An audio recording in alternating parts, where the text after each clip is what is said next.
I'm just kidding, ladies and gentlemen, but from the very outset, I want to state that yesterday's Sanity stream, I said something about Alex Jones, about what he had said on the Timcast IRL podcast, and I was 100% incorrect. It's kind of funny because on that exact same episode, I kind of raked Dinesh D'Souza over the coals about putting out disinformation in terms of Facebook changing Donald Trump's title. And then there I was on that exact same episode spreading disinformation. So I just want to say sorry to Alex Jones. I was completely incorrect. With that as it may, for those of you who don't know, YouTube actually went out and banned the episode that involved Alex Jones and Tim Pool, despite him not saying the thing that they thought he said. So rather than taking it from me, take a look at the actual clip and listen to what he actually said. It is November 16, 2015. This is about What? This is from a certified NewsGuard website that is green across the board. I just think it should be a firing squad. I agree with Bill Gates. No, you can't say that, man. But anyway, here's the thing. Bill Gates says... And that's the thing, too. He clearly, from my purview, he misunderstood what he said. He didn't understand what he was actually saying. And I was watching the same exact episode in real time, and I thought he said what he thought he said. So it wasn't just him. And if you were able to actually go and look back at the actual episode, if YouTube didn't just go finger on the trigger and just ban it outright within 24 hours, you could actually go back and look at the stream chat replay, and you would see for yourself that multiple people thought he said what he said. He did not say, I want to have a firing squad for Bill Gates. He said, I agree with Bill Gates. And by the way, let's just take a look. Take a look at the exact words of what he said. I think there should be a firing squad. I agree with Bill Gates. So, of course, there's some fallout here. Tim Pool goes on a Twitter, says, during the show with Alex Jones, I thought he said something he didn't, and apparently YouTube did too. Because of this, YouTube deleted the show. I have asked to have this reversed. If they don't, I have some other ideas that I think people will find satisfactory. So, of course, YouTube goes finger on the trigger. They're just waiting for any reason to ban Alex Jones. It's absolutely disgusting. And like I said before in the previous episode, why is this guy still banned? Where is the arc to redemption? What he said about Sandy Hook, he's losing that lawsuit. Money is going from his pocket to the families of Sandy Hook, so he's paying a price for what he said.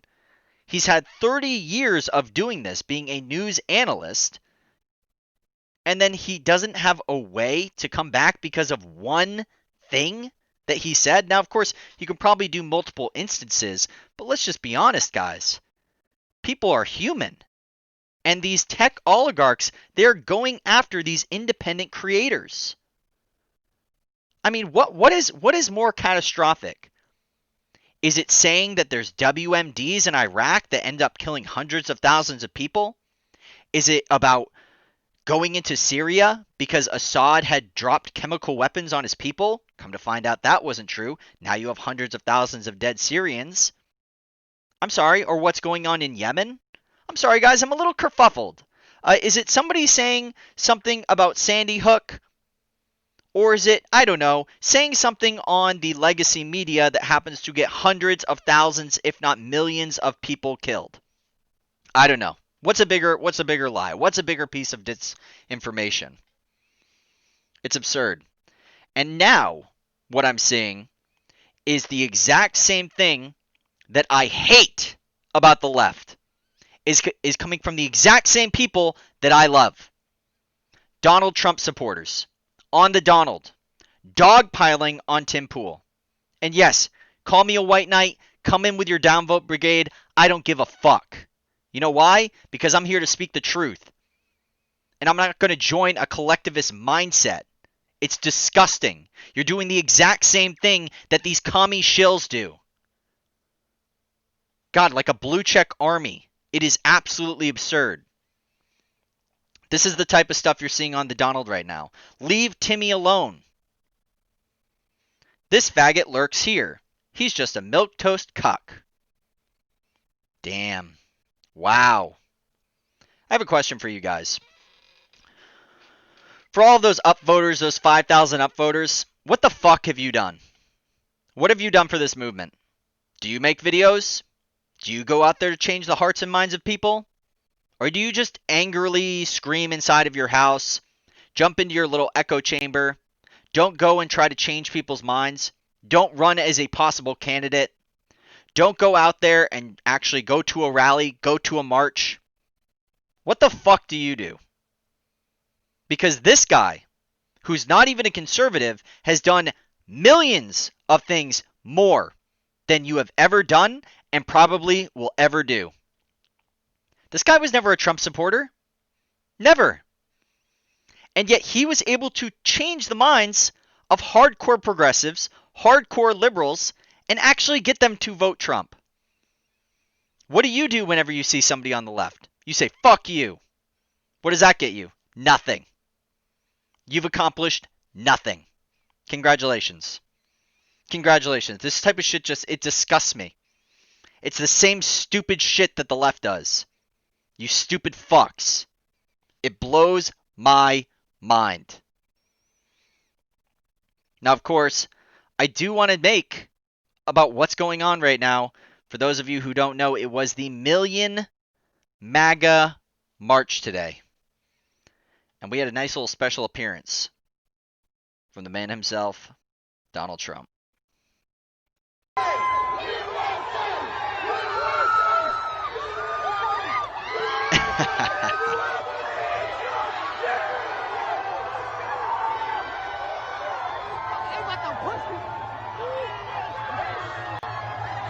Man, that must have been awesome. Can you imagine? You know, I tried to find a way to go to that march, and hey, just being honest, I live in a trailer. I don't make a lot of money. I work in retail, and I need to keep food on my table for me and my family. And unfortunately, I couldn't make it up there. Maybe someday when I can actually, if I ever make money on this type of thing, actually putting ideas out there, changing the hearts and minds of people, changing those same progressives that they seem to keep trying to ostracize and trying to pull them on the right side of the aisle. Yeah, well, I want to see the change in the world. And believe me, the types of things that are coming out of DC, I mean, look at this guy. That's awesome. I mean, that's awesome.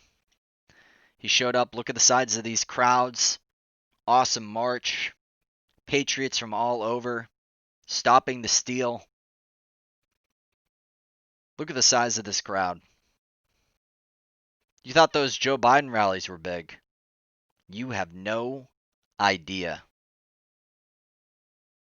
Malone Labe. Now, of course, we do have some things going on right now.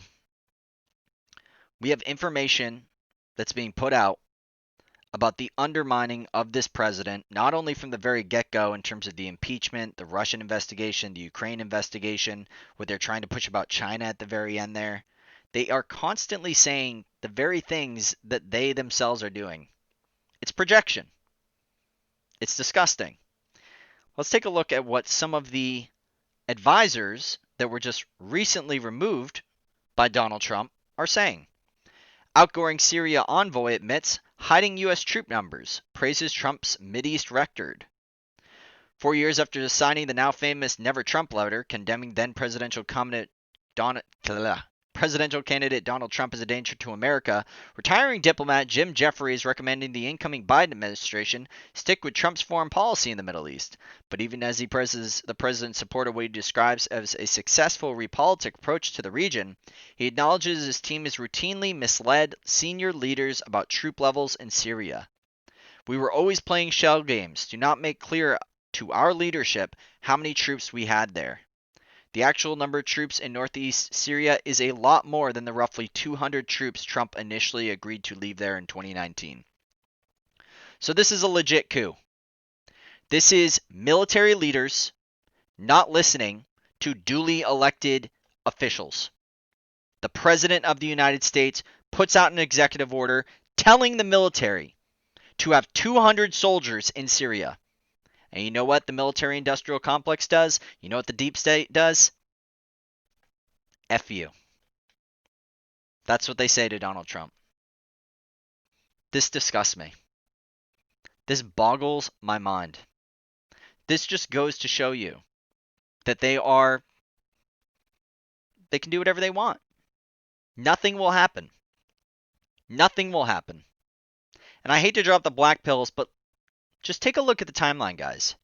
Hillary Clinton, what happened in Benghazi, what happened with Hunter Biden, what happened with Biden in terms of the CCP, what happened in terms of McCabe, the Steele dossier, the impeachment, the Ukraine investigation.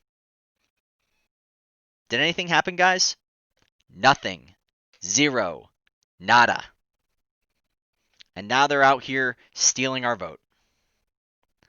Welcome to America. And that's why I always say, guys, keep your fishing poles ready.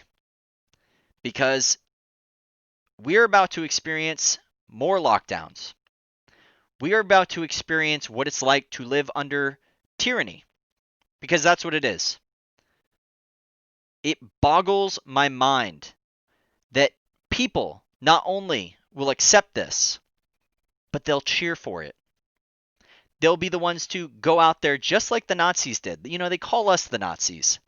They'll be the same ones to report their neighbor for not wearing a mask while they're out doing yard work. They're the same type of people who would go up to a child who's, 2 or 3 years old and complain to the parent that they should be wearing a mask. These are the exact same people who would say they don't want wars in the Middle East, and yet they vote for the candidate who dropped more warheads on foreheads than any president in history? Huh.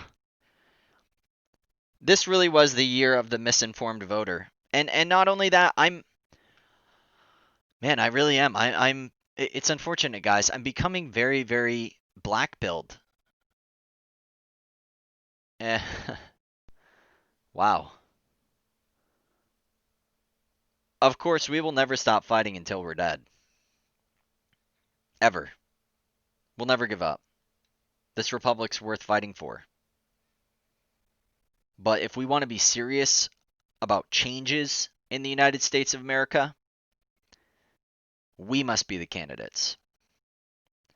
We must be the electors. We must be the ones in government.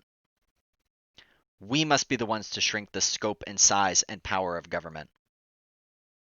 We need to stop using these people as means to attain our goals. We must be the change we wish to see in the world. And that starts on a local level. For those of you who are of age, get into politics. If you're somebody who's going through political stuff all day long, figure out what you got to do to run for something small. Start small. Maybe you do something in terms of, honestly, I don't know. Anything local. Water, supervisor of elections, mayor, whatever. Anything. Pest control, parks and recreation, anything. Because these people that are in government right now, they're not very intelligent. They're not really elite. They're not really that smart. They just do it. They do things. They don't talk about it. They just do it. The one thing Nike got right. Just do it. Anyway, quick one, guys. Kind of a rant. My name is Lucius Coal, the Sanity Stream. If you like this type of content, go down below, like, subscribe, share, and of course leave a comment if you think I deserve it. The Coal Factory and the Coal Train on our way to 1,000 Patriots strong. Thanks to people like you watching content like this. See you guys in the next one. No more black pills, guys. We're on our road to glory. Let's make sure that Trump wins this thing. Peace. Coal Train. Choo-choo!